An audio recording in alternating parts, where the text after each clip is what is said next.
Goncalves Football imelipa mbele ya Waarabu. Nimependa namna ambavyo Yanga waliushawishi huu mchezo. Nafikiri taratibu wachezaji wameanza kuelewa nini ambacho kocha Pedro Goncalves anahitaji. Kumbuka jana alizungumzia mambo makuu matatu ambayo ni kudhibiti mchezo, kucheza bila kutumia hisia zaidi, pamoja na kupata goli la mapema. Leo Yanga wamefanikiwa kwenye maeneo yote matatu na wamepata matokeo kivipi? Yanga walifanikiwa kudhibiti mchezo zaidi ya Rabat, ambapo wakiwa na mpira walikuwa wanachukua hatari kubwa ya kuunda mashambulizi kutokea nyuma, huku wakiwa na idadi nzuri kwenye ujenzi huu.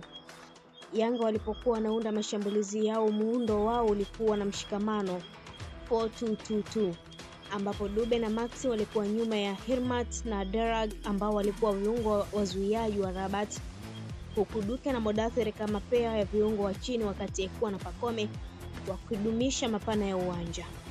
Build up ya Yanga ilikuwa haitabiriki kutokana na namna ambavyo wachezaji wao walivyokuwa wanabadilishana nafasi, lakini pia walikuwa wanatumia zaidi njia ya pembeni na katikati ya uwanja. Bila mpira Yanga walifanikiwa kudhibiti mchezo pia. Kwa nini? Kwa sababu Yanga walikuwa wanazuia kwa kukaba nafasi zaidi kuanzia juu, huku wakifanya man making kwenye eneo la kiungo. Muundo wa Yanga bila ya mpira ulikuwa ni 4-4-2, lakini idea ya pressing yao ilikuwa ni kuwafanya wapinzani kuunda mashambulizi kupitia maeneo ya pembeni na sio katikati ya kiwanja. Unajua kwa nini walikuwa wanafanya hivi? Kwa sababu Yanga walitarget zaidi kuanzia kufanya pressing kwa nguvu, mpira ukienda kwa fullbacks wa Rabat na kuwalazimisha kupiga mipira mirefu. Kingine, Yanga walihakikisha wanakuwa na utulivu wa kiakili. Walikuwa na umakini, nidhamu ya mchezo, na walifanikiwa kuchagua nyakati za kuwashambulia Rabat.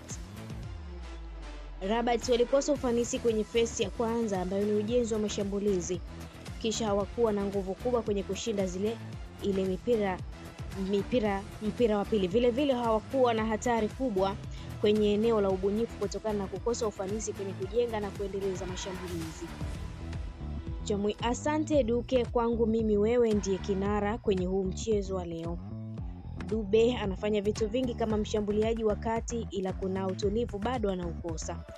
Pacome kiwango chake ni cha moto sana.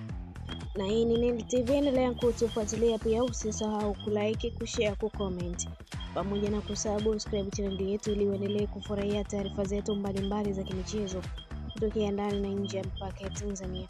Niliyekuandalia na kusomea taarifa hii ni mimi Liz wa Sport. Endelea kuwa nasi, ambapo leo tunasherehekea ushindi wa Young Africans dhidi ya Rabat baada ya kuibuka na ushindi wa bao 1-0, tukisubiria wekundu wa Msimbazi kesho dhidi ya Petro Atletico de Luanda. Mimi ni Liz wa Sport, hadi wakati mwingine, bye bye.